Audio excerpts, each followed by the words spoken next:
ရှင်နဲ့တငယ်ချင်းများအားလုံးမင်္ဂလာပါရှင်ဒီဗီဒီယိုလေးလဲမှာ V5RB mission တွေကိုနားမလည်လို့မလို့တက်တဲ့သူတွေအတွက်နားလဲလွယ်အောင်မင်ဘာဘာသာနဲ့ရှင်းပြပေးမှာဖြစ်ပါရဲ့ရှင်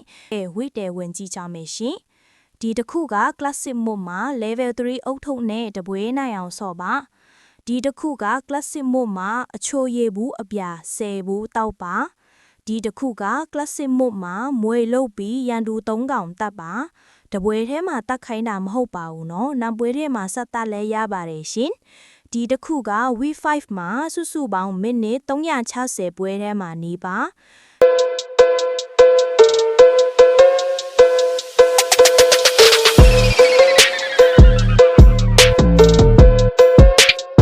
ဒီတစ်ခုက Iran game မှာ AR တနတ်နဲ့ရန်သူအကောင်20တက်ပါတပွဲထဲမှာတက်ခိုင်းတာမဟုတ်ပါဘူးเนาะနောက်ပွဲတွေမှာဆက်တက်လဲရပါတယ်ရှင်ဒီတစ်ခုက classic မှာတငယ်ချင်းနဲ့နားပွဲပြီးအောင်ဆော့ပါဒီတစ်ခုက classic mode ကအဖွဲလိုက်ပွဲမှာမိမိတော့မဟုတ်မိမိအဖွဲတဲကတယောက်ယောက်က flag gun 3ပွဲကောက်ပါဒီတစ်ခုက classic mode မှာ AWM sniper တပွဲကောက်ပါဒီတစ်ခုက classic mode မှာ M416 နဲ့10កောင်တက်ပါတပွဲထဲမှာတက်ခိုင်းတာမဟုတ်ပါဘူးเนาะနောက်ပွဲတွေမှာဆက်တက်လဲရပါရှင်